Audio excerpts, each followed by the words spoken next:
आप लोगों को हम एक तरीका भी बताए थे थ्योरम को प्रूफ करने का, याद आ रहा होगा कि एक रीज़न दिए थे, ठीक है, लास्ट टर्न पे कहते कि अगर कोई चीज़ कॉम्पैक्ट है तो वो बाउंडेड भी होगी क्लोज्ड भी होगी, केवल बाउंडेड है तो कॉम्पैक्ट नहीं होगी, केवल क्लोज्ड है तो कॉम्पैक्ट नहीं होगी। बट हाइन-बोरल ने कहा था कि कॉम्पैक्ट भी है, सॉरी क्लोज्ड भी है और बाउंडेड भी है तो कॉम्पैक्ट होगी। यह हाइन-बोरल का बहुत इंपॉर्टेंट थ्योरम है जो हम लोग आगे चल करके इस चैप्टर में पढ़ेंगे, ठीक है। इसको कायदे से आपको समझा दिया गया था। हम लोगों ने एक थ्योरम पढ़ा था कि कॉम्पैक्ट है तो क्लोज्ड होगा, बट क्लोज्ड है तो कॉम्पैक्ट नहीं होगा। ठीक इसी तरह एक थ्योरम अब हम लोग पढ़ेंगे कि कॉम्पैक्ट है तो बाउंडेड होगा, बट बाउंडेड है तो ये ज़रूरी नहीं है कि वो कॉम्पैक्ट होगा, ठीक है। कुछ लिखवाए तो थे नहीं इसमें। मान लेंगे हम लोग इसमें कि हमारा जो मेट्रिक स्पेस है x, d वो कॉम्पैक्ट है। कॉम्पैक्ट है मतलब इसके हर एक ओपन कवर का फाइनाइट सब कवर एग्जिस्ट करेगा, हर एक ओपन कवर का फाइनाइट सब कवर एग्जिस्ट करेगा, और फर्दर देन हम दिखाएंगे कि ये बाउंडेड होगा, ठीक है। फिर एक काउंटर एग्जाम्पल ऐसा लेकर के चलेंगे जो बाउंडेड होगा लेकिन कॉम्पैक्ट नहीं होगा, ठीक है। लिखिए, सपोज दैट, एक बार जरा थ्योरम पढ़ लीजिएगा। थ्योरम में कहा है proof that a compact set in a metric space. तो यहाँ पे जब सेट की बात किया है तो हम लोग भी मेट्रिक स्पेस का एक सबसेट लेकर के चलेंगे जिसको कॉम्पैक्ट मानेंगे। फाइनली दिखाएंगे कि ये हमारा बाउंडेड है, और एक काउंटर एग्जाम्पल में बाउंडेड लेकर के चलेंगे, दिखा देंगे कि वो कॉम्पैक्ट नहीं है। सबसेट किसका सबसेट? एक्स का, इसको हम क्या मान करके चलेंगे? कॉम्पैक्ट, ठीक है। लिखिए, suppose that K is a compact set. K is a compact set in a metric space x, d. In a metric space x, d, and consider the collection. दो मिनट रुक जाइए। आपको हमने एक थ्योरम बताया था पहले कि अगर हम कोई भी सबसेट लेते हैं तो वो सबसेट कंटेन करता है उसमें पाए जाने वाले पॉइंट्स पर खींचे गए ओपन स्पेयर में। Any set can be written as union of open spheres centred at a point in that set. इसको हमने बताया भी था कि मान लीजिए ये हमारा कमरा है, एक सबसेट है, इसमें हम लोग इतने लोग हैं, अगर हम हर एक को सेंटर मान करके ओपन स्पेयर खींचे तो उन ओपन स्पेयर्स के यूनियन के फॉर्म में इस हम कमरे को लिख सकते हैं, ठीक है। ये थ्योरम बहुत इंपॉर्टेंट था और इसको हमने मार्क कराया था आपको। तो ठीक इसी तरीके से, और दूसरी चीज़ आप जानते हैं open sphere is an open set. तो अगर हम यहाँ पर ओपन स्पेयर ले लें तो जाहिर सी बात है open sphere is an open set, open set मिल गया, और तो और वो ओपन सेट्स का कलेक्शन का यूनियन आपके उस कमरे को कंटेन करेगा, कवर करेगा। ओपन सेट का कलेक्शन जो कवर कर रहा है दैट इज ओपन कवर। हम आपको ये तोड़ के इसलिए बताते हैं कि आपके ये माइंड में सेट हो जाए कि ओपन कवर का एक्चुअल मीनिंग क्या है। ओपन प्लस कवर मतलब collection of open sets which cover a given set. इसलिए ये हम बार बार आपको तोड़ के बताते हैं, वरना हम चाहते तो हम डायरेक्टली लिखवा सकते थे कि ये फलानी चीज़ ओपन सेट है। क्यों समझाते हैं? ताकि आपके ये माइंड में हमेशा रहे कि हमने कैसे उस चीज़ को मेंशन किया है, ठीक है। तो अगर अब हम यहाँ लिखें S X, 1 open sphere is an open set, और आपको पता है any set can be written as union of open spheres. तो अगर हम इसका कलेक्शन ले लेते हैं जहां हम कहते हैं कि हर एक x कहीं और नहीं बल्कि कहाँ का मेंबर होगा? k का। ये k हमारा कमरा है। तो अगर हम लोग हर एक पॉइंट पे जो हम सब लोग यहाँ बैठे हैं सेंटर मान करके ओपन स्पेयर बना ले तो उन सब ओपन स्पेयर्स का यूनियन इस कमरे को कंटेन कर ले जाएगा।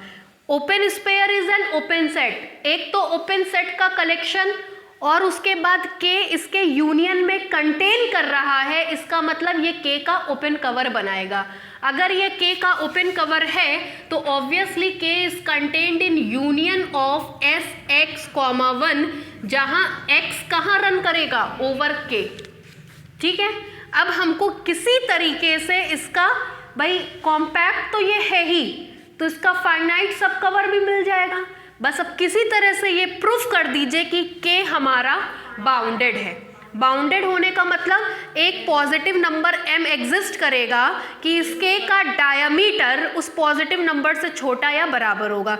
देखिए बाउंडेडनेस की डेफिनेशन कई तरीके से दी जाती है, आप लोग तो रियल एनालिसिस पढ़ कर आए हैं, आपसे कुछ छुपा नहीं है। कोई भी सेट अगर बाउंडेड है तो उसका लोअर बाउंड और अपर बाउंड एग्जिस्ट करता है।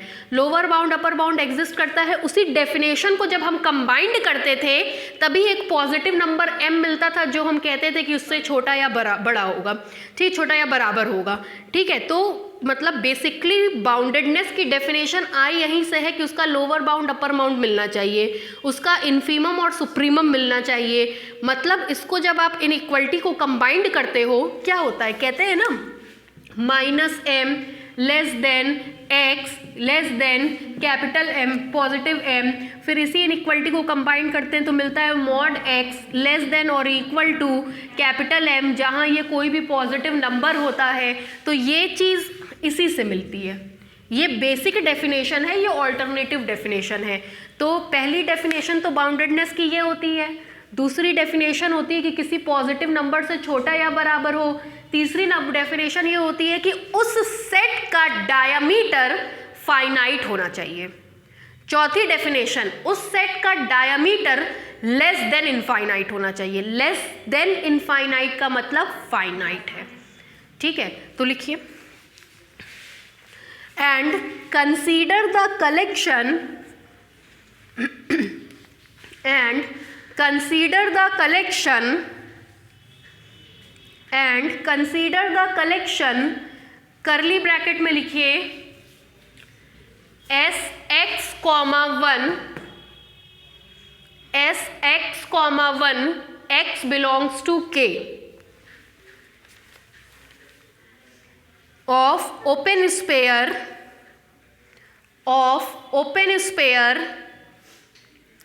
with radius unity at every point of capital K, at every point of capital K, full stop. Then clearly the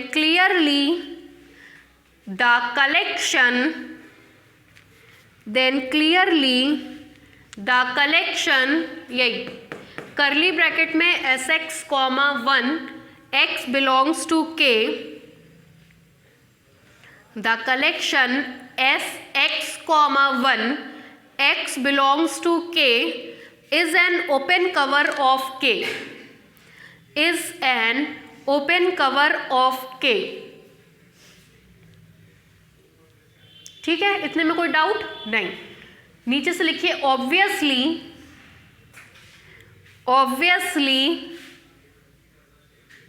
ये line K is contained in union x belongs to K Sx,1, इसको डाल लीजिएगा equation number 1।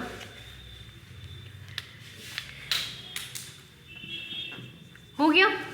लेकिन ये क्या, हमसे तो कहा है कि K कॉम्पैक्ट है, तो इस ओपन कवर का एक फाइनाइट सब कवर एग्जिस्ट करेगा। ठीक है भावना, बड़ा चाय वाय पी रही थी। हाँ, वही हम बोले कि ये लोग कोचिंग बंद है तो पार्टी कर रहे हैं सारे के सारे, ऑफलाइन ऑनलाइन दोनों उसमें शामिल था। चलिए, उसमें एक आध ऑनलाइन भी है, शक्ल से पहचानते हैं क्योंकि हम तो नाम तो जानते नहीं है। अब सबको online 1, online 2, online 3, offline 1, offline 2, offline 3 इस नाम से सेव किए हैं। तो हमने देखा वो चेहरा जाना पहचाना था, वो किसी बच्चे की डीपी में था, तब हम समझे।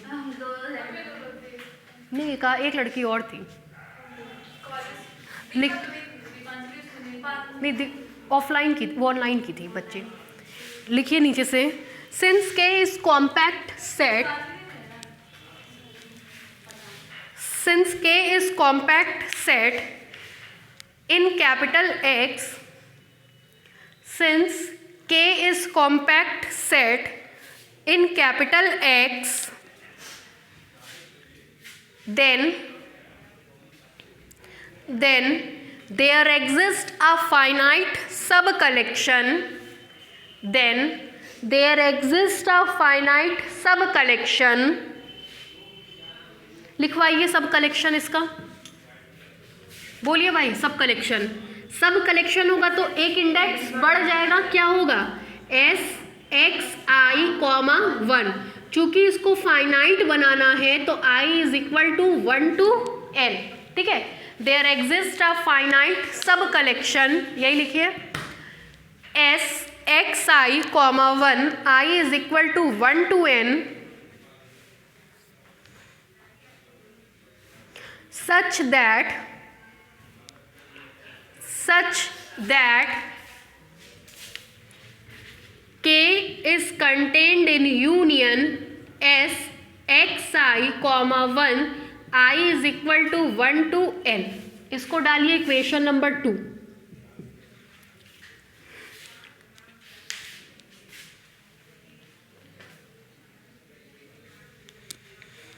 आपको एक हमने रिमार्क लिखवाया था कि जो ओपन स्पेयर्स होते हैं वो हमेशा बाउंडेड होते हैं। क्यों? क्योंकि ओपन स्पेयर का जब डायामीटर निकालते हैं तो वो 2r से छोटा या बराबर होता है। अगर डायामीटर सेंटर से पास करता है then it will be equal to 2r, but if it does not passes through the centre it will always less than 2r। तो जो भी ओपन स्पेयर का डायामीटर होता है वो हमेशा 2r से छोटा या बराबर होता है। जैसे ये ओपन स्पेयर है, अगर हम इसके डायामीटर की बात करेंगे तो we know radius is equal to 1, तो 2r दैट इज 2 से छोटा या बराबर होगा। तो ओपन स्पेयर्स हमारा बाउंडेड सेट होता है। दूसरा रिजल्ट हमने लिखवाया था कि बाउंडेड सेट्स का यूनियन लेते हैं तो वो भी क्या होता है, बाउंडेड होता है। तो बाउंडेड सेट का फाइनाइट यूनियन भी क्या होगा, बाउंडेड होगा। तीसरा रिमार्क हमने लिखवाया हुआ कि बाउंडेड सेट का सबसेट भी बाउंडेड होता है। This is your bounded set, and if we see this inequality, K is the subset of this bounded set and the subset of a bounded set is always bounded, therefore K is bounded। हमको show करना था कि K compact है तो bounded भी होगा, हमने finally दिखा दिया कि K is a bounded set। लिखिए, नीचे से लिखिए लाइन चेंज करके, since we know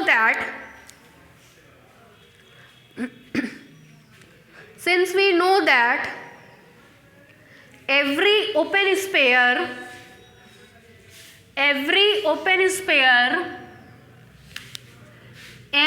x I comma 1 for every I is equal to 1 2 3 dash dash dash n। Since we know that every open sphere S x I comma 1 comma for every I is equal to 1 comma 2 comma 3 comma dash dash dash n are bounded set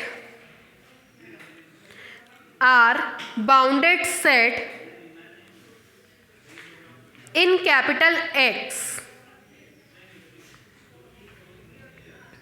in capital X। नीचे से लिखिए therefore comma the finite union of bounded set, therefore the finite union of bounded set that is ये लिखिए union I is equal to 1 to n S x I comma 1 S x I comma 1 is also bounded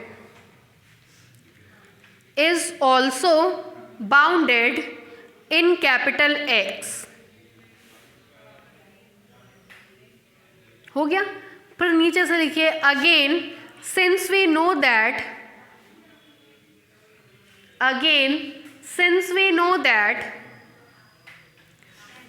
every subset of a bounded set is bounded, every subset of a bounded set is bounded नीचे से लिखिए, using this fact in equation 2, using this fact in equation 2, comma, we observe that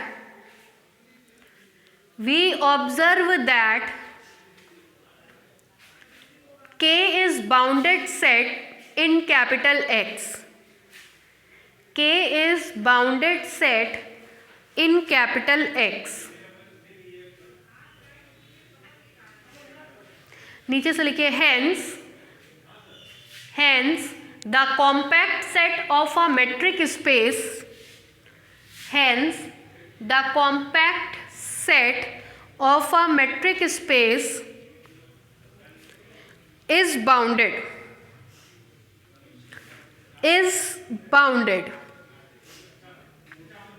हो गया। Converse part के लिए लिखिए,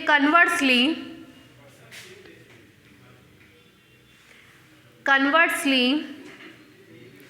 dash लेके लिखिए, the converse of above theorem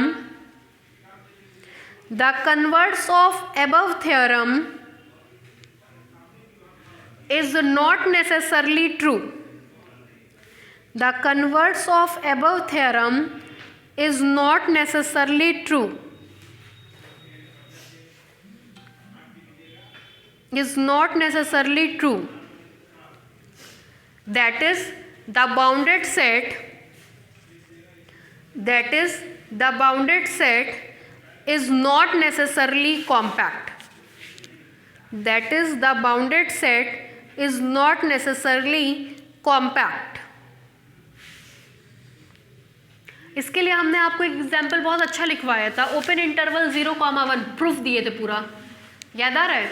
open interval 0,1 अगर इसका डायामीटर निकालेंगे तो आपको बताया गया है कि चाहे कैसा भी इंटरवल क्यों ना हो, either open, either closed, either semi open और सेमी क्लोज्ड, कैसा भी इंटरवल क्यों ना हो, उसका डायामीटर निकालने के लिए अपर लिमिट में से लोअर लिमिट को सब्सट्रैक्ट कर देते हैं। तो अगर हम इसका डायामीटर देखते हैं तो इसका डायामीटर हमको मिलेगा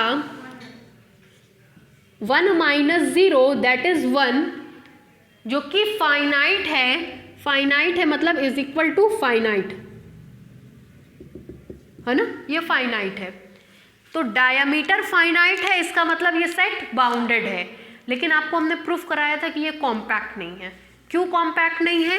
क्योंकि 0 और 1 के बीच में इनफाइनाइट सेट बन मिलेंगे, इनफाइनाइटली मेनी पॉइंट्स हैं, और किसी भी इनफाइनाइट सेट को फाइनाइट सेट्स के यूनियन में कंटेन कभी नहीं कराया जा सकता है। इसका मतलब ये सेट कॉम्पैक्ट नहीं है।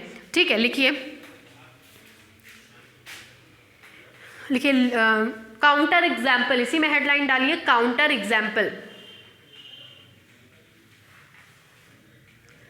ठंड तो बढ़ती जा रही है भाई, एकदम झेला दी है। वही हम सोचते हैं जो बच्चे सुबह कोचिंग जाते होंगे, बाप रे मौत से कम नहीं है, लेकिन हम लोग भी जाते थे, ऐसा नहीं है। लेकिन मतलब वही बात है ना, आधा नींद में झूम रहे हैं, गिर रहे हैं, बड़ी स्थिति ख़राब रहती थी। हम लोग भी यार, हम लोग को भी माइंड सेट करने में बहुत टाइम लगता था। हम लोग भी भगवान थोड़ी ना है। कभी कभी ऐसा भी शेड्यूल होता था 2 बजे 3 बजे सोए हैं रात में, 5 बजे एकदम उठना है, उठ के बस भागे पढ़ा रहे हैं, दिमाग को स्थिर करना पड़ता था कि पढ़ाना है। तो हम लोग भी, हमको तो ध्यान है, एक बार हम नीचे ऑफिस के बगल में इधर बिल्डिंग में, अग्रवाल लोग की बिल्डिंग में एक कमरा है नीचे, वहाँ पढ़ाते रहे, कुर्सी पे बैठे थे, झपकी लग गई। कब आँख खुली, कितने सेकंड लगी, कुछ नहीं याद है हमको। बड़ा गंदा एक्सपीरियंस था। और दूसरा बैड एक्सपीरियंस, स्कूटी नहीं थी, रिक्शे से थे, रिक्शे पे सो गए थे। मतलब सही बता रहे हैं, कब सोए कब आँख खुली मेरी टाउन हॉल पे। इतना हमको ख़राब लगा। मतलब ये 2 मेरी लाइफ के बहुत worst to the worst experience थे कि ऐसा कैसे हो गया कि सो गया, बताओ। और वो तो BSc फर्स्ट ईयर की क्लास थी जो, और झपकी लगी कुछ ही सेकंड की, मतलब जब तक बच्चे लिख रहे थे तभी तक की लगी थी, 2-4 सेकंड की, लेकिन लगी ना। It's not a good thing. और रिक्शे वाला तो हम सोचे गिर पड़ जाते तो हाथ ही पैर टूटता सीधे। लिखिए counter example, late open interval 0,1, late open interval 0,1 is subset of is subset of capital R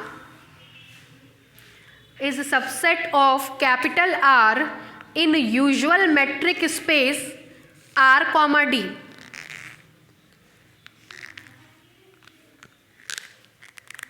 In usual metric space R comma D, which is bounded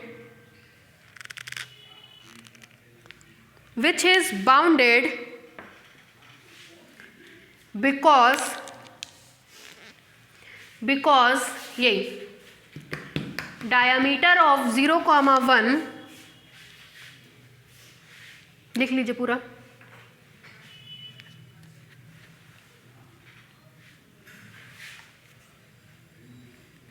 हो गया। नीचे से लिखिए but it is not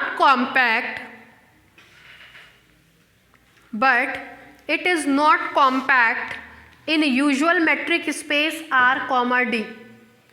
But it is not compact in usual metric space R comma D.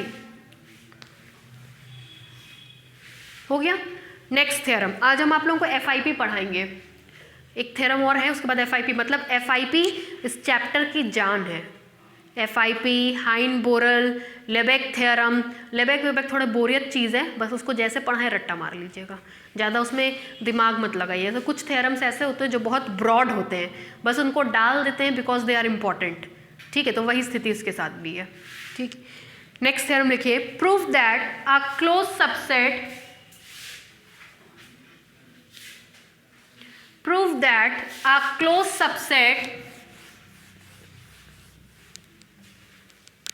of a compact set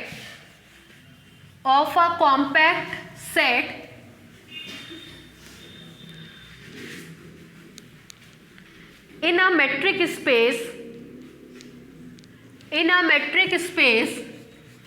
is compact.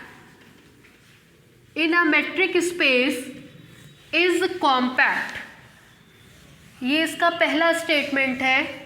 और करके दूसरा statement लिखिए, तब थ्योरम ज़्यादा क्लियर होता है। और करके लिखिए late F is subset of K is subset of X. Let F is subset of K is subset of X, comma, where F is a closed set,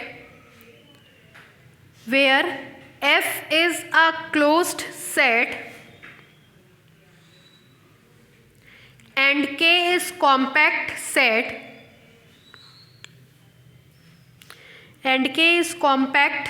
in a metric space capital X.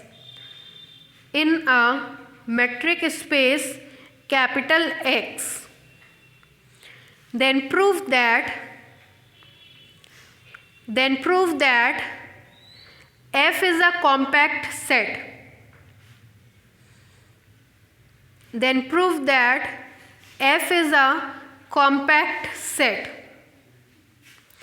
देखिए क्या क्या बातें इसमें आपको कही गई हैं। जैसे पहला वाला स्टेटमेंट अगर आप देखते हो तो थोड़ा सा ये बात क्लियर नहीं होती कि उसमें 3 सबसेट्स की बात कर रहा है।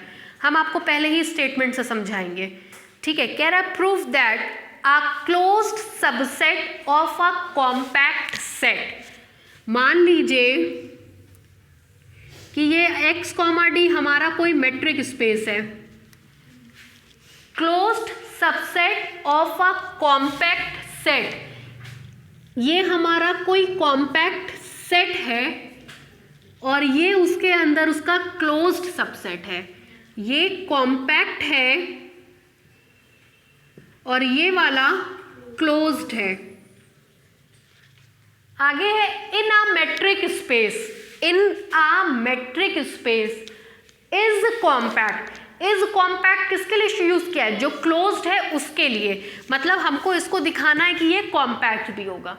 अब दूसरी definition, F is contained in K, F is contained in K and K is contained in X। तो हमको दिखाना है कि अगर K कॉम्पैक्ट हो, F क्लोज्ड हो, तो F भी क्या होगा, कॉम्पैक्ट होगा।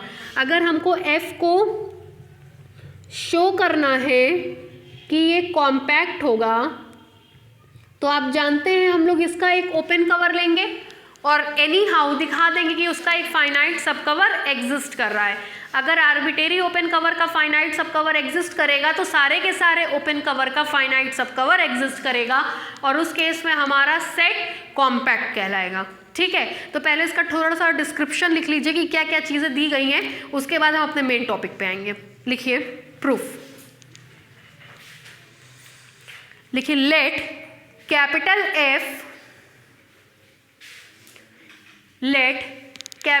F be a closed subset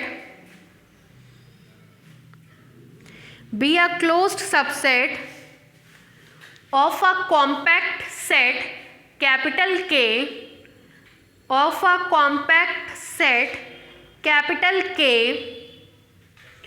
in a metric space X, D. In a metric space X, D such that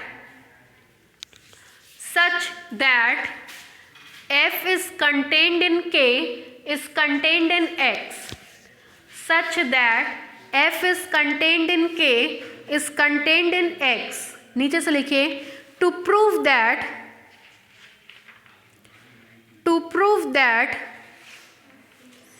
F is also compact set in capital X, to prove that F is also compact set in metric space capital X। ठीक, compact दिखाने के लिए वही पुराना काम, सबसे पहले इसका एक ओपन कवर लेंगे, फिर फाइंड आउट करेंगे उसका एक फाइनाइट सब कवर। पैराग्राफ चेंज करके लिखिए लेट, काजल क्या लेते हैं बेटा ओपन कवर की फैमिली? Very good, G alpha. हाँ, let G alpha belongs to index, let G alpha belongs to index be a family of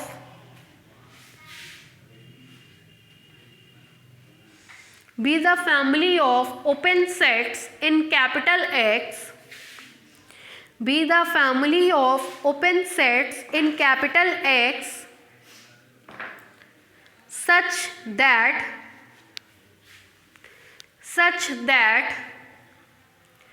it is also an open cover, किसका ओपन कवर होगा, black board पे देख के बताइए। F का open cover होगा। It is also an open cover of capital F in capital X, then clearly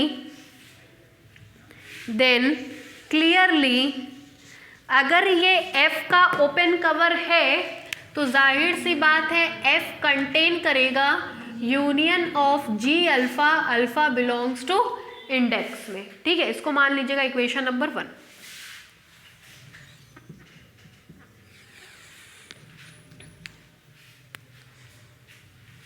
आगे बढ़े, जरा ब्लैक बोर्ड पे देखिए। अब आपको दिया गया है since F is contained in K is contained in X, ये आपको दिया गया है।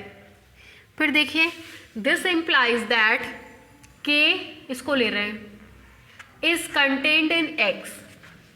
ठीक, this implies that K is contained in, भावना देखिएगा X को लिखा जा सकता है F यूनियन F कॉम्प्लीमेंट के फॉर्म में लिख सकते हैं। अगर ये F है तो ये बाहर वाला जो शेडेड है वो क्या होगा, F कॉम्प्लीमेंट होगा। तो अगर कोई हमसे ये बात कहे कि X को आप कैसे राइट कर सकते हो, तो F यूनियन F कॉम्प्लीमेंट, ये हमारा शेडेड वाला जो पोर्शन है ये F कॉम्प्लीमेंट है। ठीक है, तो हम लोग x को लिख सकते हैं, x is equal to f union f complement. ठीक है, this implies that k is contained in f union f complement. This implies that k is contained in f union f complement. नहीं, यहाँ देखिए, f इसको ढक दीजिए, f is contained in union of g alpha, alpha belongs to index. ये तो f की जगह लिख दिया यूनियन f कॉम्प्लीमेंट। ठीक है, this implies that k is contained in union, alpha पे लग रहा है, यहाँ पे कहीं अल्फा नहीं है, तो इसको यूनियन लगाएं या ना लगाएं कोई फर्क नहीं पड़ेगा, इसको अंदर ले लीजिए, अंदर लेंगे तो मिलेगा union alpha belongs to index g alpha union f alpha. आपको बताते हैं ये दोनों हमेशा पेस्ट होकर के जाता है ना, तो इस तरीके से ये इन्वॉल्व हो गया। चूंकि k इसके आर्बिटेरी यूनियन में कंटेन करा, जरा ध्यान दीजिएगा, since each g alpha, alpha belongs to index is an open set. क्यों भाई, इन कहाँ है ओपन सेट, सोचिए, देखिए कॉपी में,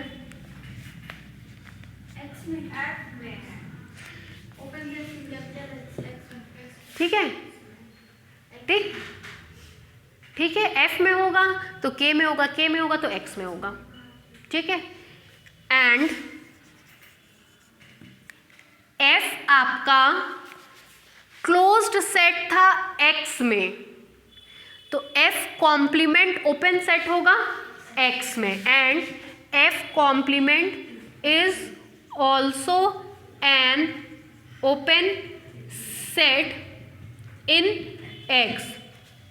आपने पढ़ा है arbitrary union of open set is again open, तो दिस सिंस, चलिए हम लिखवा देंगे, तो ये ओपन हो जाएगा। एक तो ओपन सेट्स का कलेक्शन ऊपर से k को क्या कर रहा है, कवर कर रहा है, तो k का ओपन कवर बनाएगा। लिखिए, उतार लीजिए ये पूरा।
इसके बाद सर पढ़ाएंगे, ठीक है।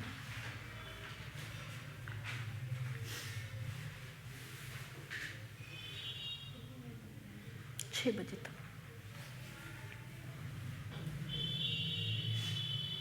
हो गया भाई, बोले कहाँ तक लिखा है, इसको जरा डाल लीजिएगा इक्वेशन नंबर 2, हो गया 2 तक। आगे बोले, नीचे से लिख लीजिए ये दोनों line, since each G alpha is an open set in capital X, यहां तक लिख लिया, यहां तक हो गया। आगे ब्रैकेट में लिखिए, as F is closed set in capital X, as F is closed set in capital X. ठीक है, फिर नीचे से लिखिए since we know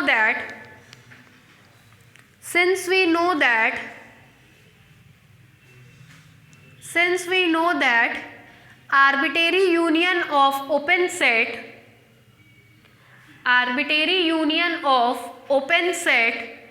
is again open. Arbitrary union of open set is again open. नीचे से लिखिए this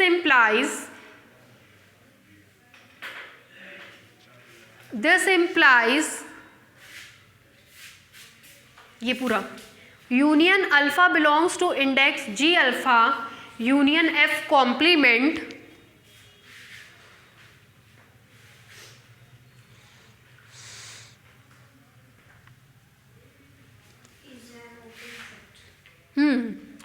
is an open set in capital X.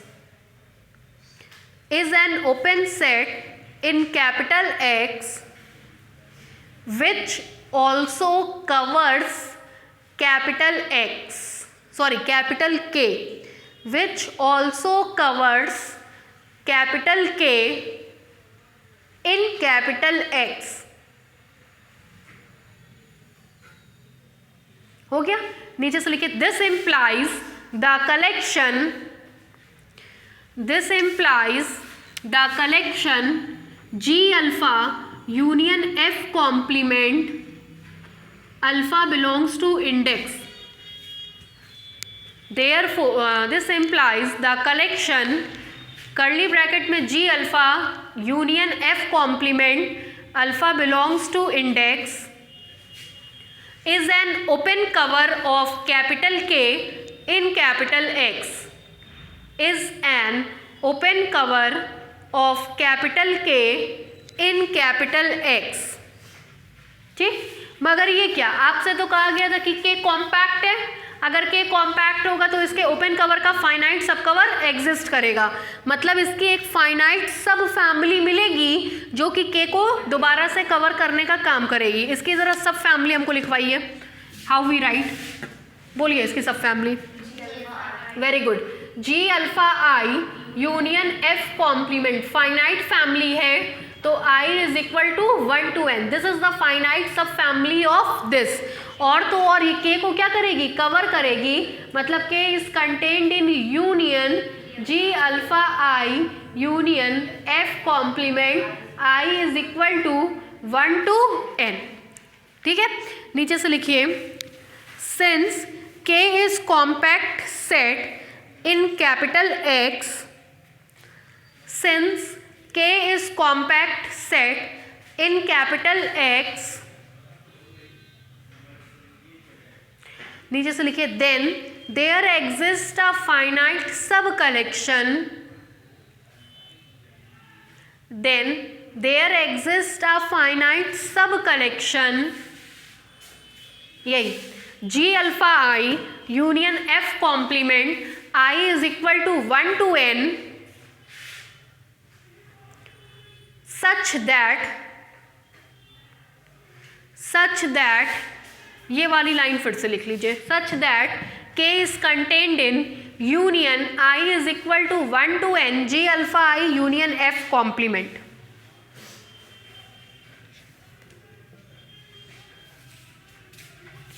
हो गया भाई. जरा सा ब्लैक बोर्ड पे देखिए, कैलकुलेशन देखिए. इसी लाइन को हम यहाँ लिख रहे हैं. K is contained in union I is equal to 1 to n G alpha I union F complement. Union किस पे लग रहा है, I पे. यूनियन किस पे लग रहा है, I पे. तो जहाँ जहाँ I होगा वहाँ वहाँ यूनियन जाएगा. जहाँ जहाँ I नहीं होगा वहाँ वहाँ यूनियन की कोई ज़रूरत नहीं है. यहाँ I है, यूनियन जाएगा. Union I is equal to 1 to n G alpha I. यहाँ पे यूनियन नहीं है तो अल्फा I नहीं है तो यूनियन नहीं जाएगा. मिलेगा आपको यूनियन ऑफ F कॉम्प्लीमेंट. ठीक है, फिर देखिए दिस इम्प्लाइज दैट, आप कह सकते हैं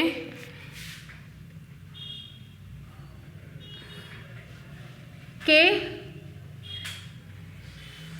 is contained in, लिखिए ये दोनों लाइन फिर समझा रहे हैं।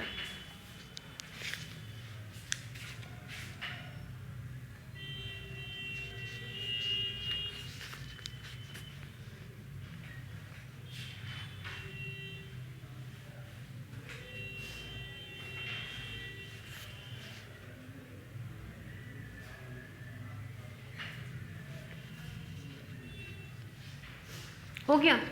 अब देखिए, अगर इस स्टेप को आप देखो तो K कंटेन कर रहा है F यूनियन F कॉम्प्लीमेंट में, और हमको चाहिए क्या, F। K कंटेन कर रहा है F यूनियन F कॉम्प्लीमेंट में, तो कहीं ना कहीं F केवल इसमें कंटेन कर रहा होगा। F is contained in this much, बात मेरी पकड़ रहे हैं। इस स्टेप को उल्टा करके देखिए, K is contained in F union F complement, और K is contained in dash union F complement. अगर इसको उससे कंपेयर करते हो आप, तो यूनियन F कॉम्प्लीमेंट एक तरीके का हो गया। केवल आपको क्या मिलेगा, F की जगह union I is equal to 1 to n G alpha I मिल जाएगा। ठीक है, तो इसी चीज़ को हम लिखवाना चाह रहे थे। लिखिए K इज कंटेन्ड इन इतना, फिर देखिएगा but K is also contained in F union F complement. लिखिए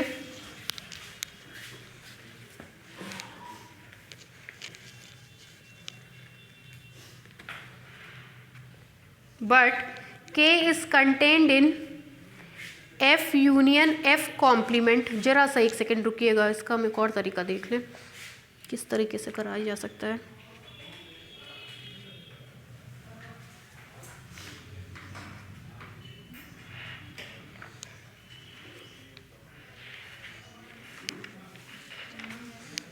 कौन सा थ्योरम करा रहे हैं आप, क्लोज सबसेट वाला ना।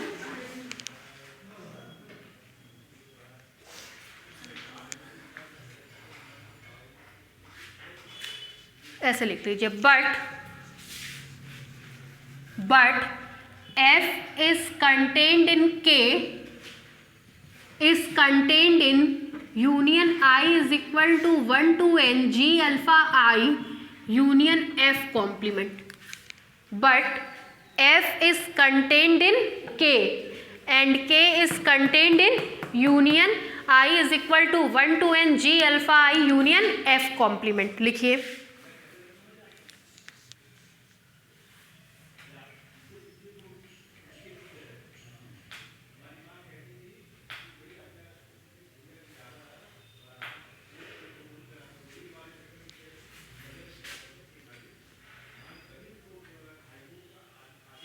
हो गया। देखिएगा दिस इम्प्लाइज दैट, यहाँ देखिए दिस इम्प्लाइज दैट, इसको ड्रॉप कर दीजिए।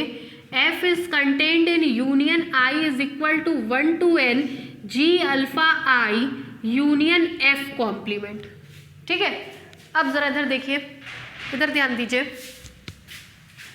दोनों तरफ क्या करिए, F से इंटरसेक्शन ले लीजिए। तो जब F का F से इंटरसेक्शन लेंगे, this implies that F intersection F is equal to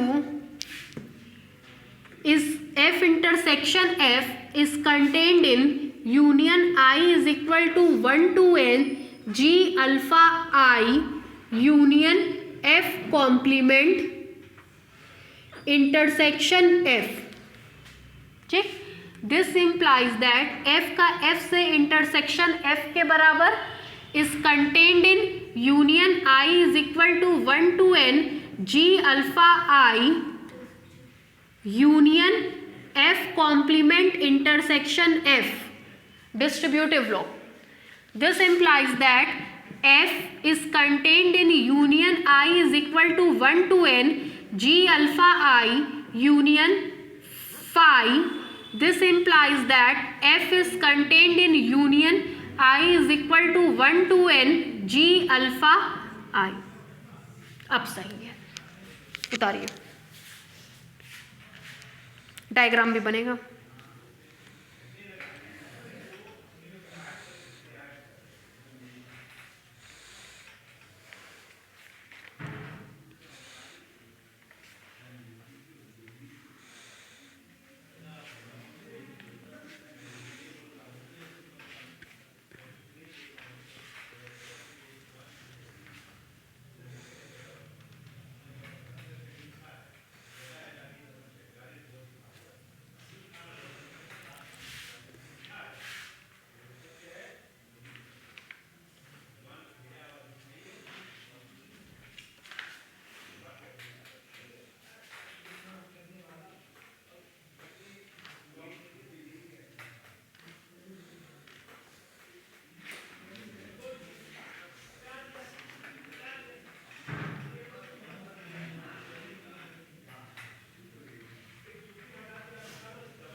हो गया भाई, आगे बढ़े।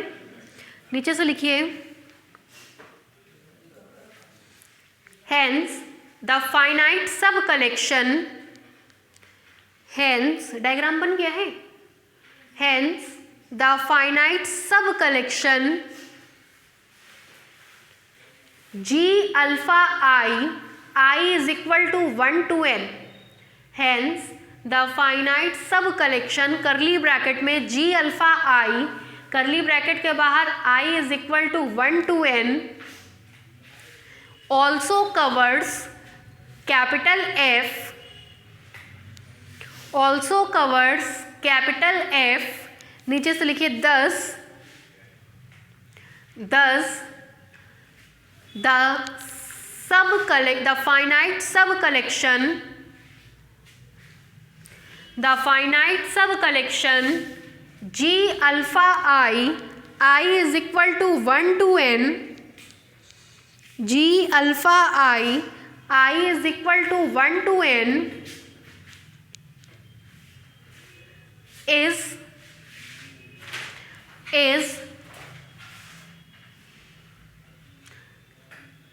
सब कवर फाइनाइट पहले शब्द लिखवा दिया हमने ना, इज सब कवर ऑफ कैपिटल एफ, नीचे से लिखिए thus F is compact in capital X, thus F is compact in capital X. हो गया। आपको हमने एक थ्योरम कराया था, अगर आपको ध्यान आ रहा हो तो, लिखवाए थे कि कोई भी क्लोज्ड सेट होता है या बाउंडेड सेट होता है तो वो सेपरेबल होता है। बहुत बड़ा सारा उसका प्रूफ था, कुछ ध्यान आ रहा है? अरे अलग अलग पॉइंट लेकर के हमने प्रूफ कराया था, एक एक पॉइंट लेकर के अलग अलग सेट बनवाया था, AN बनवाया था, भूल गया?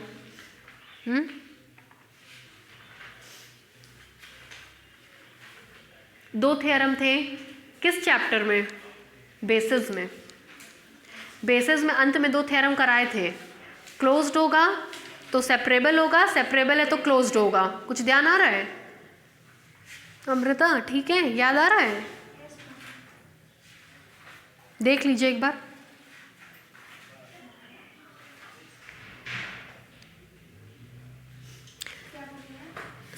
लास्ट में हमने दो थ्योरम कराया था बेसिस एंड एक्सियम्स में। अगर क्लोज्ड है तो सेपरेबल होगा और सेपरेबल है तो क्लोज्ड होगा। क्या है?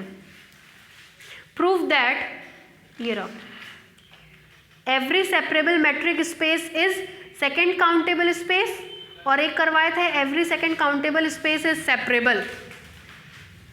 ठीक है, दोनों इस साल पढ़ करके जाइएगा।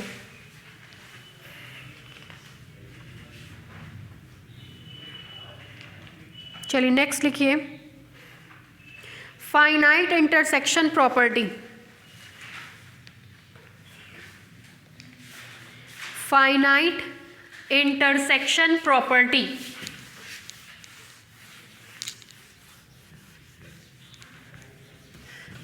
फाइनाइट इंटरसेक्शन प्रॉपर्टी ब्रैकेट में लिखे FIP, फाइनाइट इंटरसेक्शन प्रॉपर्टी को अब पूरा कभी मत लिखिएगा। आज के बाद हम कभी भी बोलेंगे तो FIP ही बोलेंगे। FIP का मतलब finite intersection property. Finite intersection का क्या मतलब होता है, कुछ समझाइए। डायग्राम बन गया था ना ये। फाइनाइट इंटरसेक्शन का मतलब थोड़ा बहुत हमको समझाइए, क्या समझते हैं?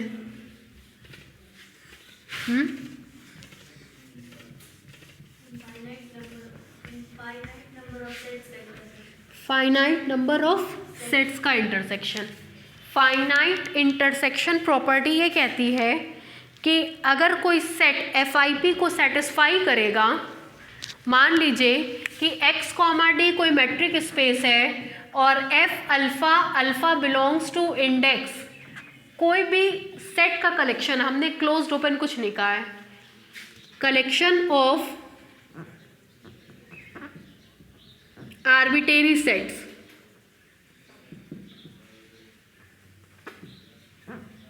ठीक है, तो कहेंगे कि ये सेट FIP को सेटिस्फाई करेगा तब जब इसका हम फाइनाइट इंटरसेक्शन लेंगे। फाइनाइट इंटरसेक्शन का मतलब इंटरसेक्शन एक सेकेंड, फाइनाइट इंटरसेक्शन का मतलब एक इंडेक्स यूज किया है कि नहीं किया है, ऐसे ही कर रही है।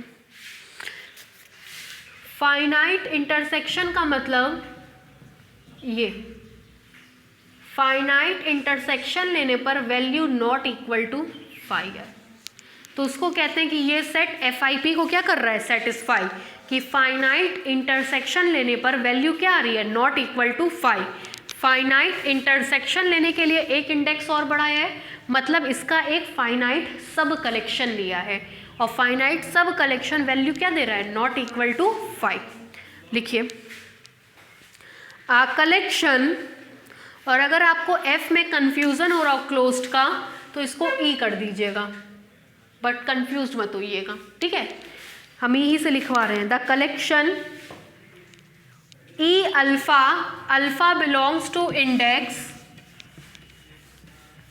The collection E alpha, alpha belongs to index.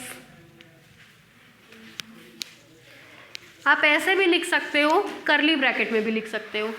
The collection E alpha, alpha belongs to index of sets in a metric space capital X, of sets in a metric space capital X, of sets in a metric space capital X is said to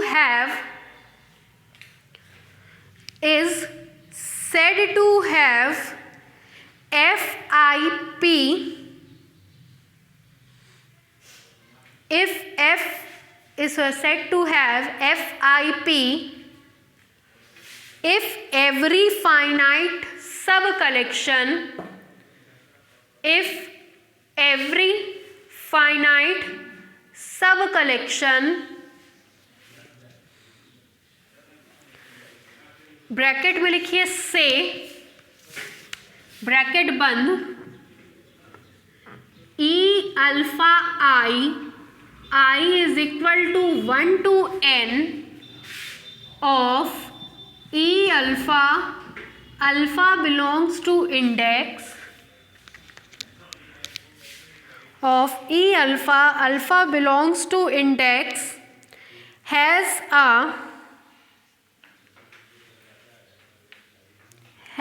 a non-empty intersection.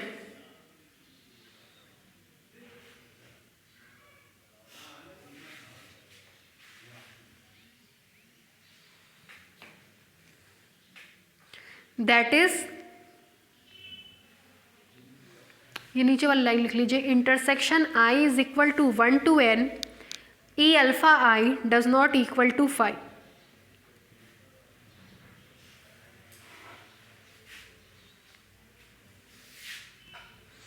हो गया। नीचे से लिखिए for example,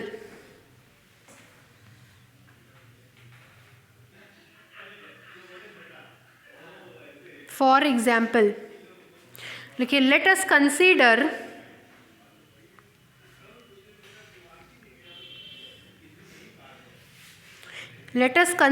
the collection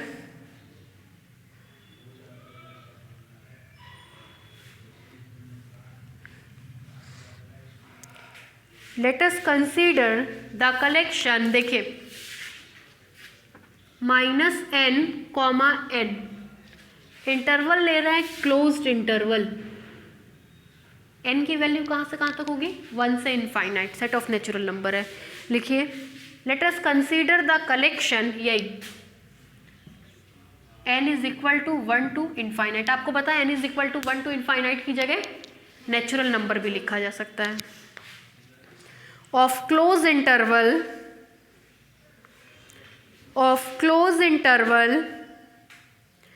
in usual metric space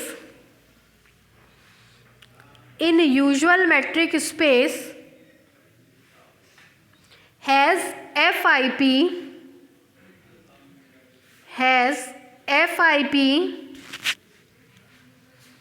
because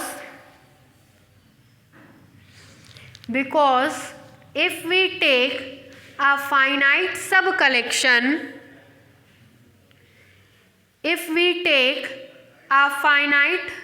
collection,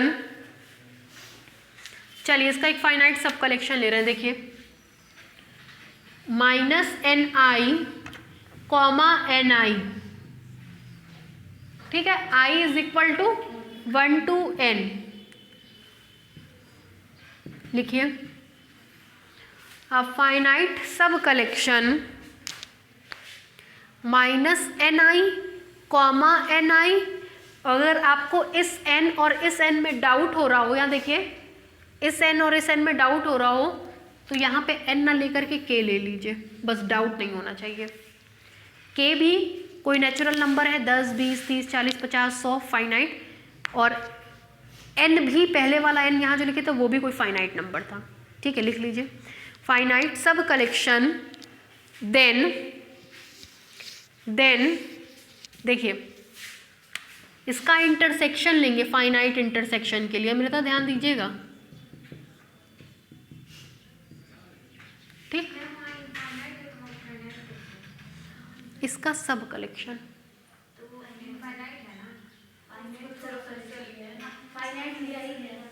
finite sub collection लिए ना,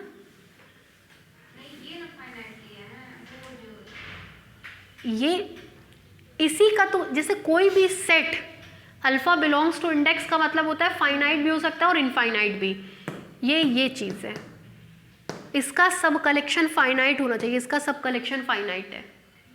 intersection लेने पर value क्या आनी चाहिए, नॉट इक्वल टू 5, वही कोशिश कर रहे हैं। देखिए समझा रहे, ज़रा यहाँ ध्यान दीजिएगा।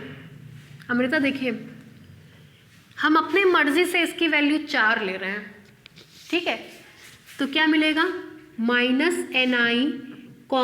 ni, i is equal to 1 to 4, ठीक। पहला मिलेगा -n1, n1, दूसरा मिलेगा -n2, n2, तीसरा मिलेगा -n3, n3, चौथा मिलेगा -n4, n4। इसकी वैल्यू -1, 1, ठीक है, इसकी वैल्यू -2, 2, इसकी वैल्यू, ये हमने माना है, मतलब n1 का मतलब n1 1 पे मैप करेगा, -3, 3, n4 का मतलब -4, 4। अगर हम इन सब का इंटरसेक्शन लेते हैं तो देखिए 0, 1, 2, 3, 4, 5 and so on, -1, -2, -3, -4 and so on. पहला है आपका -1, 1, दूसरा है आपका -2, 2, तीसरा है आपका -3, 3, चौथा है आपका -4, 4। इंटरसेक्शन का मतलब सबसे छोटा, ये पहला था,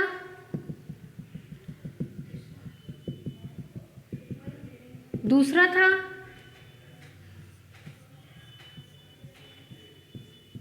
तीसरा था,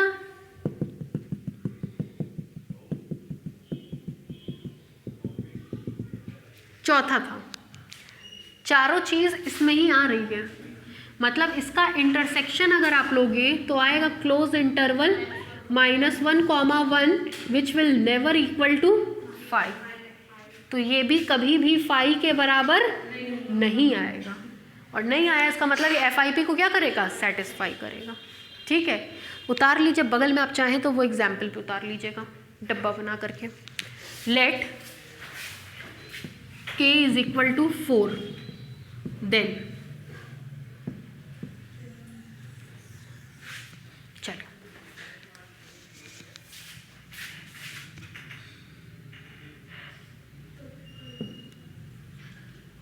एक सेकेंड,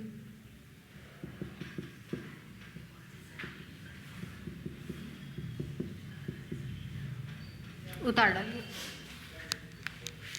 ये जो इधर लिखे हैं ये इधर ना लिख करके इधर लिखिएगा, उल्टा हो जाएगा वरना। ठीक है, जगह नहीं थी मेरे पास, उतार लीजिए।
हो गया भाई, बगल वाला उतार लिया। नेक्स्ट लिखिए, डायग्राम वायग्राम सब बना लीजिएगा। थ्योरम लिखिए।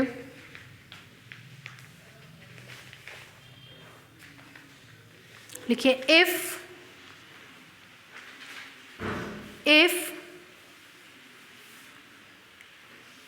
k alpha belongs to index, if k alpha belongs to index is the collection of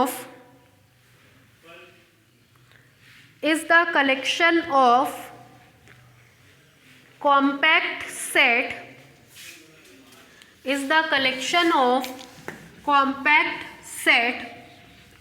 in a metric space capital X, in a metric space capital X, which satisfy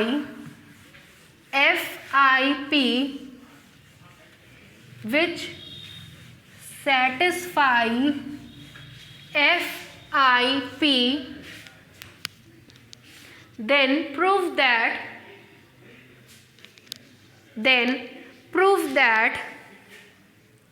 the intersection of whole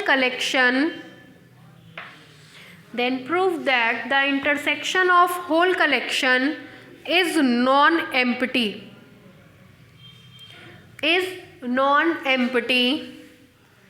That is, whole collection का मतलब k alpha belongs to index, इस पूरे का intersection क्या होगा, non empty, मतलब not equal to 5। लिख लीजिए दैट इज करके।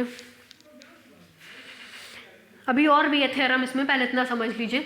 कह रहा है k alpha belongs to index the collection of compact set in a metric space x, मतलब k alpha belongs to index, ये सारा का सारा कॉम्पैक्ट सेट्स का कलेक्शन है, मतलब इसका हर एक मेंबर क्या है, कॉम्पैक्ट है। कॉम्पैक्ट है मतलब उसके हर एक ओपन कवर का फाइनाइट सब कवर एग्जिस्ट करेगा। साथ ही साथ कह रहा है कि ये FIP को भी सेटिस्फाई करेगा। FIP को सेटिस्फाई करने का मतलब, अगर हम इसका फाइनाइट कलेक्शन लेते हैं I = 1 to n, तो ये नॉट इक्वल टू 5 होगा। तब कह रहा है कि इसका अगर आप होल इंटरसेक्शन भी लेंगे तो वो भी क्या होगा, not equal to 5। That is intersection alpha belongs to index k alpha does not equal to 5। नीचे से लिखिए आगे का, और hence or otherwise, hence or otherwise, hence or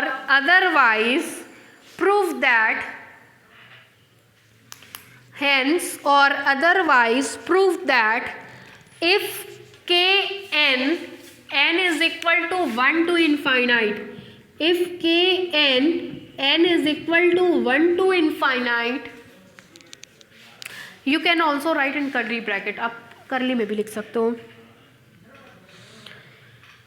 is a sequence of, बस सीक्वेंस है तो करली ब्रैकेट में लिखेंगे तो v बनाएंगे, मतलब अगर आप करली ब्रैकेट में लिखने का सोच रहे हो तो ऐसे लिखेंगे kn, ठीक है, सीक्वेंस ये n is equal to 1 to infinite, ऐसे लिखेंगे, ठीक है। Hence or otherwise prove that if kn n is equal to 1 to infinite is a sequence of non-empty compact set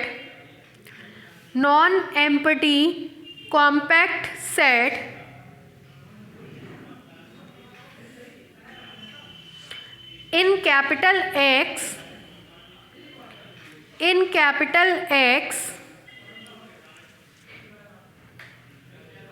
such that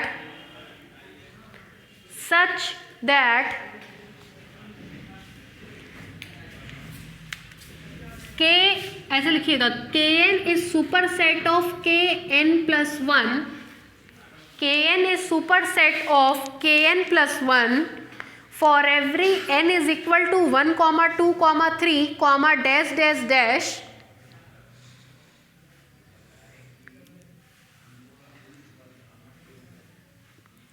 then prove that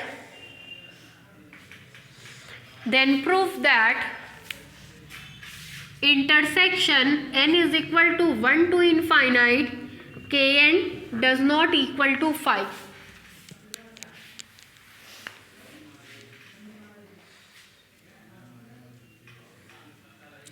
ठीक है, अब की कह रहा है ये जो आप लोग kn ले करके चल रहे थे, मतलब ये k अल्फा तो आपका आर्बिट्रेरी था, लेकिन ये शो कर दिया कि ये इनफाइनाइट है।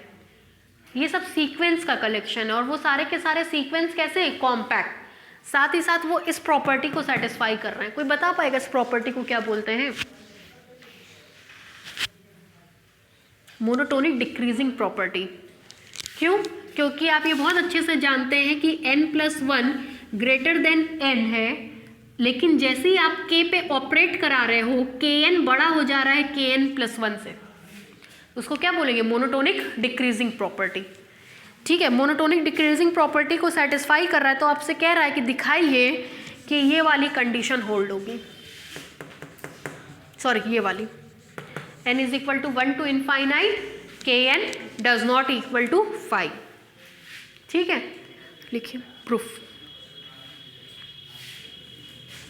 पूछा जाता है ये सब थ्योरम्स, मतलब ऐसे इग्नोर मत करके चलिएगा।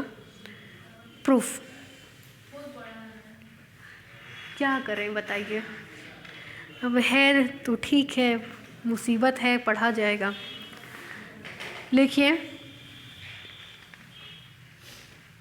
नहीं ऐसे एक्चुअली अगर ये एग्ज़ाम में आएगा तो हैंस और अदरवाइज वाला हो सकता है पार्ट ना दे, केवल ऊपर वाला पार्ट दे। ठीक है, जैसे मेरे टाइम में हम केवल ऊपर वाला पढ़ते थे, मेरे पढ़ाने के टाइम में हम दोनों पढ़ाने लग गए। ठीक है, क्योंकि किसी साल ये दोनों पार्ट आया था, लेकिन मोस्ट प्रोबेबली ऊपर वाला ही आता है। हम आपको वो सब पढ़ा दे रहे हैं जो आया हुआ है। जैसे कभी कभी पेपर एकदम बेढंगा बन जाता है, बेढंगा मतलब लगता है मेरा तो कुछ पढ़ा ही हुआ नहीं है, तो उस केस में क्या करता है, ऐसे ऐसे क्वेश्चंस के आगे कुछ कुछ मतलब आड़ा तिरछा जोड़ देता है। जैसे मेरे साथ हो चुका है बीएससी फर्स्ट ईयर में, बहुत बैड एक्सपीरियंस था। मतलब पेपर मैथ्स फोर्थ का आया, एक तो मैथ्स फोर्थ में वैसे इंपॉर्टेंट पढ़ाते हैं सब, गिना चुना, लगा हम तो पेपर में कुछ कर ही नहीं पाएंगे। घड़ी की सुई से 8 से 9 मिनट हम केवल पेपर देखे थे और एकदम सन्नाटा, ये नहीं समझ में आ रहा था पहले किसको उठाएं और किसको करें। बहुत गंदा गंदा महागंदा एक्सपीरियंस, इतना गंदा एक्सपीरियंस, उसके बाद हम जीवन में कहते हैं फोर्थ पेपर कभी नहीं पढ़ाए। इतने साल से हम पढ़ा रहे हैं, बाकी सब पढ़ा डाले, एमएससी पढ़ा डाले, बीएससी का सब पेपर पढ़ा डाले, बस हम क्या वो मैथ्स फोर्थ पेपर ना पढ़ाए हैं ना पढ़ाएंगे कभी नहीं। यूनिवर्सिटी में पहली बार या सर क्या मैथ्स फोर्थ पढ़ा लो, हम कभी छुएंगे भी नहीं, कुछ और बताइए। तो बहुत गंदा था, इसलिए अब हम सब पढ़ा देते हैं ताकि पढ़ने वाला बच्चा ये पलट के ना कहे कि पढ़ाया नहीं गया। ठीक है, चलिए लिखिए। पहला पार्ट किया जाए। पहले पार्ट में देखिए क्या क्या दिया गया है। पहले तो कह रहा है K alpha, alpha belongs to index is a collection of compact set in a metric space. दूसरा कह रहा है कि ये एफ को क्या करता है, सेटिस्फाई। दोनों चीज बारी बारी से लिखिए। लेट, प्रूफ में लिखिए, let K alpha, alpha belongs to index be the collection of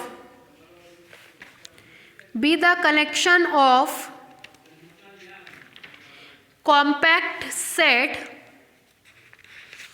be the collection of compact set in a metric space x comma d, in a metric space x comma d.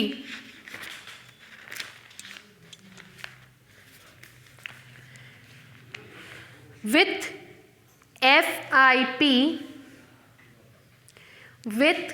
FIP full stop to prove that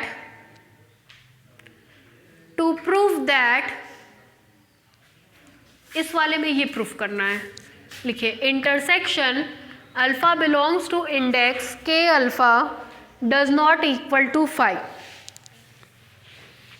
intersection alpha belongs to index K alpha does not equal to 5।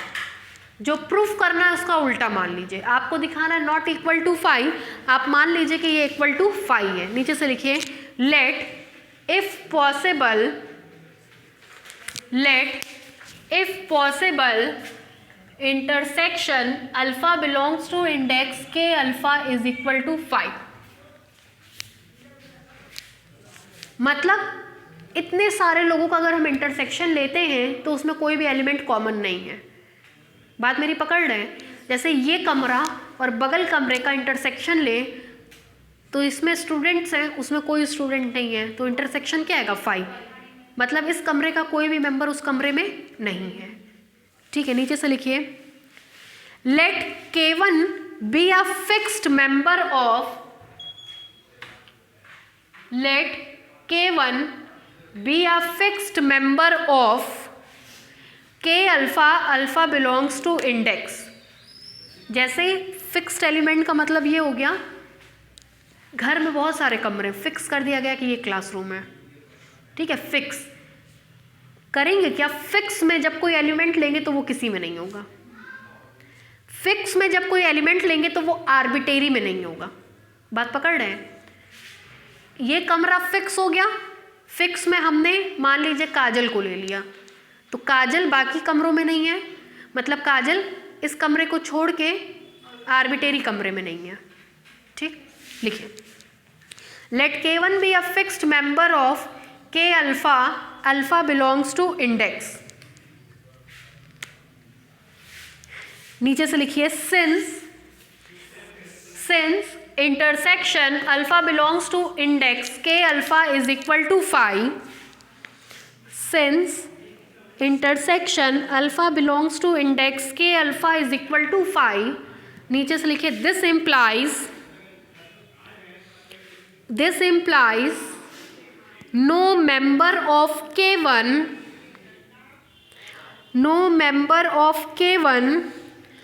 is common to every K alpha। No member of K1 is common to every K alpha।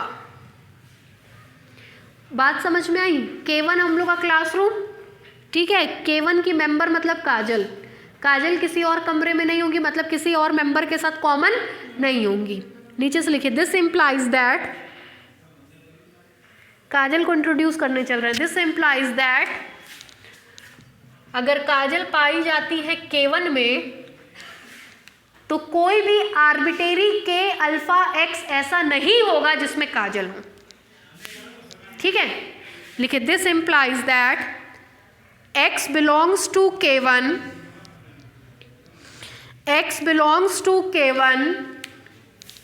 then there exists K alpha x, then there exists K alpha x in K alpha, alpha belongs to index, ये कोई नई चीज़ नहीं होती है, बस इसी का कोई मेंबर होता है। इसी के किसी मेंबर को लिखने का तरीका ये कि उसमें एक इंडेक्स क्या होता है, बढ़ जाता है। ज़रा ये देखिए, सबसे पहले इसका ये मतलब था कि मेरे घर में जितने कमरे उसमें कोई भी कॉमन नहीं है। हमने उसमें से क्लासरूम को निकाल लिया, उसको माना K1। फिर क्लासरूम में हमने काजल को ले लिया, तो काजल किसी और कमरे में नहीं होगी। मतलब इस क्लासरूम को छोड़ देने के बाद जितना भी मेंबर बचते हैं उसमें से अगर हम किसी को भी ले लेंगे तो काजल उसमें नहीं होंगी, मतलब x नहीं पाया जाएगा K अल्फा x में। ठीक है, लिखिए।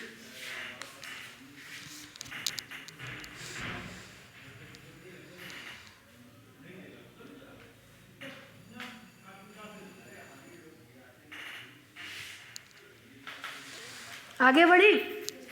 अब काजल के अल्फ़ा एक्स में नहीं पाई जा रही है, तो इसका मतलब होगा काजल पाई जाएंगी के अल्फ़ा एक्स के कॉम्प्लीमेंट में। ठीक है, लिखिए।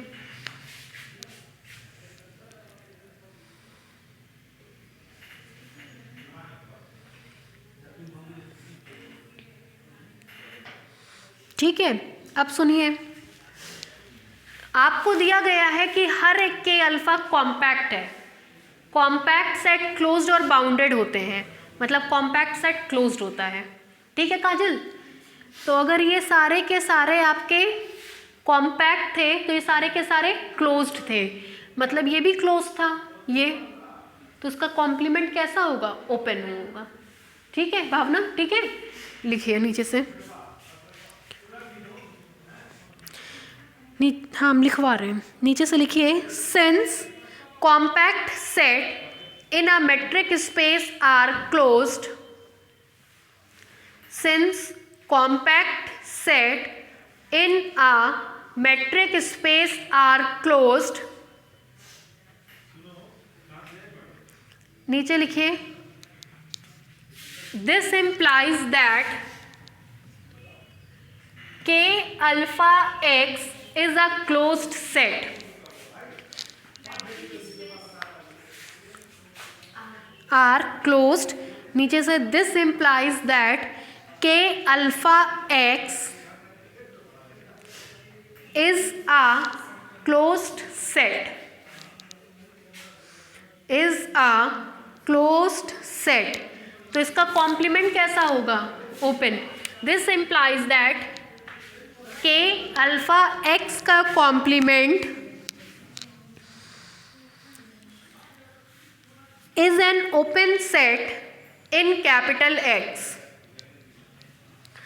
is an open set in capital X। let K alpha x complement को देखने में अच्छा लगे इसलिए G अल्फ़ा x से रिप्रेजेंट कर रहे हैं। is also, ये ओपन है तो ये भी क्या होगा, open. is also an open set in capital X। ठीक है, हमने आप लोगों का टेस्ट सर से कह के पोस्टपोन करा दिया है। ठीक है, 25 के बाद होगा, क्योंकि अभी हम थोड़ा सा व्यस्त चल रहे हैं। हम ये चाह रहे हैं कि आप जितनी देर यहाँ बैठें कम से कम उतनी देर पढ़ करके जाएं, मतलब टेस्ट में हम अभी समय नहीं ख़राब करना चाह रहे हैं। तो 25 के बाद हम 26 या 27 को ही करा देंगे टेस्ट।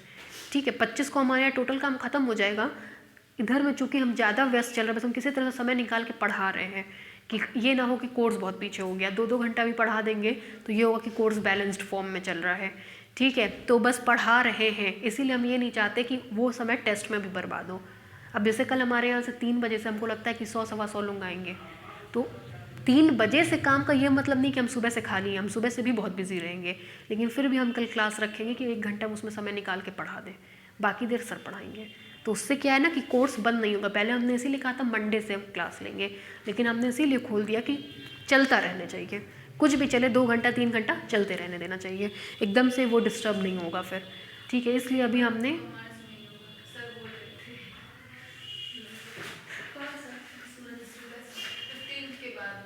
सूरज शुक्ला सर बेला में वही पढ़ा रहे हैं, है ना, और बेला में क्या खबर है, वही मैं नहीं हूँ।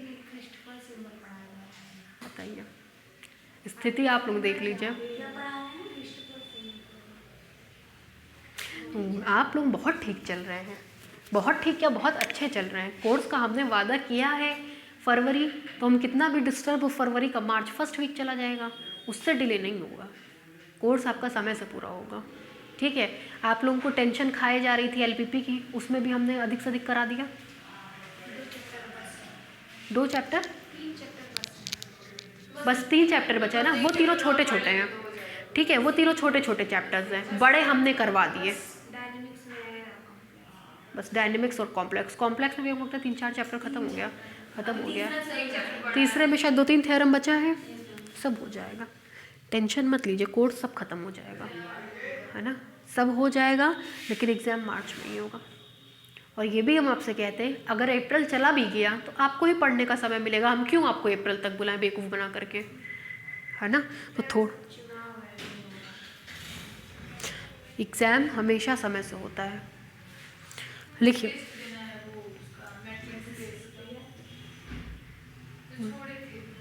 अच्छा उसी दिन ले लेंगे, ठीक है। चलिए लिखिए ये लाइन,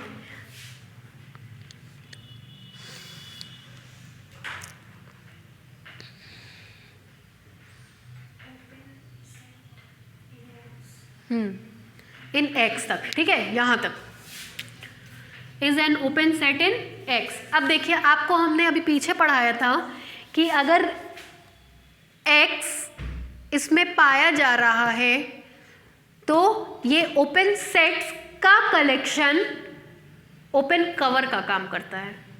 बताए हैं कैसे, बताएं वो भी ऐसे सुन लीजिए। Open sets, open sphere is an open set, और कोई भी set union of open spheres के फॉर्म में लिखा जा सकता है। जब कोई भी set union of open sphere के फॉर्म में लिखा जाएगा तो वो उसके लिए ओपन कवर का काम करने लग जाएगा।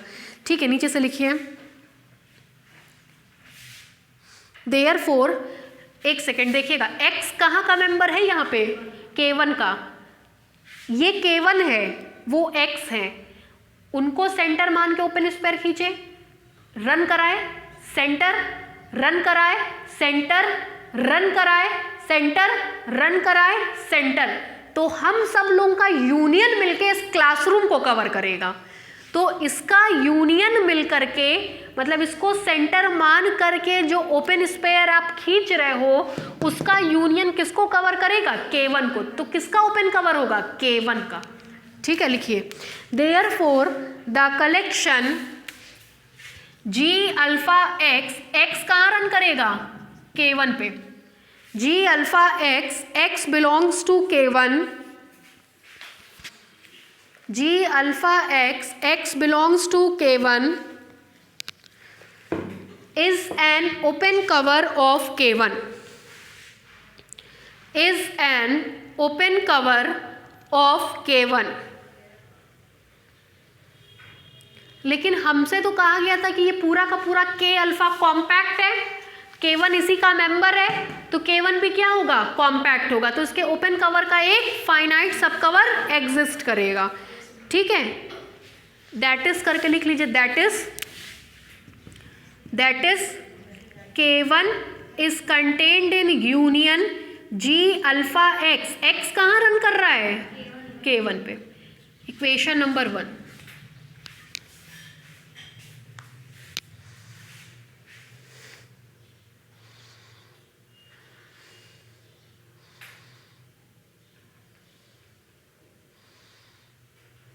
हो गया भाई, नीचे से लिखिए, since K1 is compact set, since K1 is compact set, full stop, therefore there exist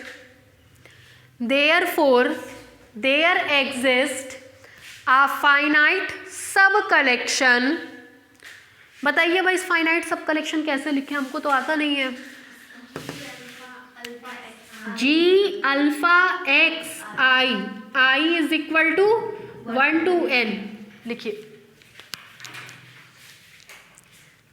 then there exist a finite sub collection G alpha x I is equal to 1 to n such that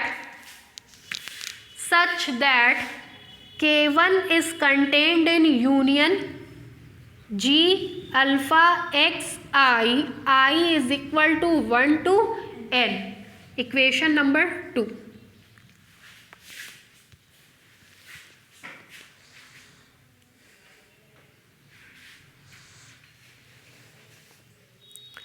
ठीक है भाई, अब देखिए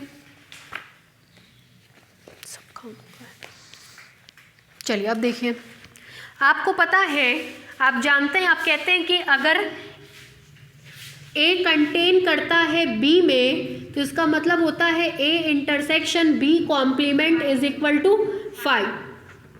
ठीक है, A contain कर रहा है B में तो A intersection B complement is equal to 5. Complement इसलिए ले रहे हैं क्योंकि हमको जो चीज़ें चाहिए वो K के टर्म में, और K किस लिए तब मिलेगा जब हम इधर और इधर कॉम्प्लीमेंट ले लें. ठीक है, तो चलिए देखिए, मिल जाएगा हम लोगों को. This implies that K1 intersection union I is equal to 1 to n G alpha x I का कॉम्प्लीमेंट इज इक्वल टू 5. ठीक है, दिस इम्प्लाइज दैट, इसको लिख सकते हैं K1 इंटरसेक्शन, इसको देखिए G alpha x1 union G alpha x2 union G alpha x3 union G alpha xn का complement is equal to 5. This implies that K1 intersection, De Morgan's law लगाएंगे तो मिलेगा आपको, बोलिए Bhavna, G alpha x1 complement intersection G alpha x2 complement intersection G alpha x3 complement intersection G alpha xn complement is equal to 5. फिर देखिए, this implies that K1 intersection, अगर आप यहाँ से वैल्यू देखें, दोनों तरफ कॉम्प्लीमेंट ले लें तो G अल्फा x का कॉम्प्लीमेंट, कॉम्प्लीमेंट से कॉम्प्लीमेंट कैंसिल, किसके बराबर होगा, K अल्फा x के. इसी का सब कलेक्शन वो है, तो इसकी जगह हमको मिलेगा K alpha x1 intersection K alpha x2 intersection K alpha x3 intersection K alpha xn is equal to 5. इतने में कोई दिक्कत? इसको कॉम्पैक्ट फॉर्म में अगर आप रीराइट करते हैं तो आपको मिल जाएगा, this implies that K1 intersection, इसकी जगह लिखेंगे intersection K alpha x I is equal to 1 to n is equal to 5. ये result if and only if के साथ होल्ड करता है. इस रिजल्ट को यहाँ पे अगर आप होल्ड कराएंगे तो मिलेगा, this implies K1 is contained in intersection I is equal to 1 to n K alpha xi का कॉम्प्लीमेंट, और वापस से डी मोवेर्स थ्योरम लगाएंगे तो इंटरसेक्शन यूनियन में कन्वर्ट हो जाएगा और ये K अल्फा xi का कॉम्प्लीमेंट देगा. ठीक है, लिख लीजिए इतना.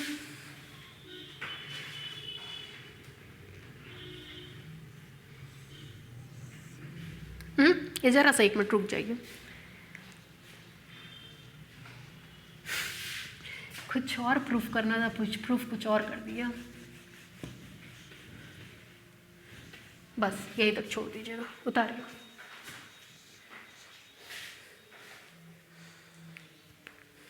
जरा सुन लीजिए क्या है. इसमें कितने मेंबर्स हैं? n में 1 जोड़ेंगे तो n फाइनाइट है, तो n+1 पे क्या होगा, फाइनाइट. फाइनाइट लोगों का कलेक्शन इज इक्वल टू 5. मतलब वो FIP को सेटिस्फाई नहीं कर रहा है. लेकिन यहाँ तो आपने कहा था कि ये FIP को क्या कर रहा है, तो ये कॉन्ट्राडिक्ट कर गया इस बात को कि FIP को सेटिस्फाई नहीं कर रहा है. ठीक है, तो अपनी गलती को सुधारिए. गलती को सुधारेंगे तो कुछ गलत माना है, ये गलत है, इसको ठीक करेंगे तो नॉट इक्वल टू 5. उतार लीजिए.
हो गया भाई, नीचे से लिखिए, बोले which contradicts that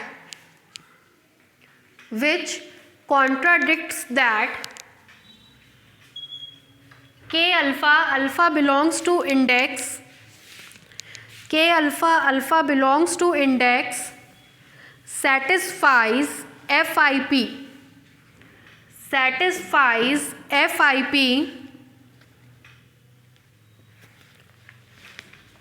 full stop.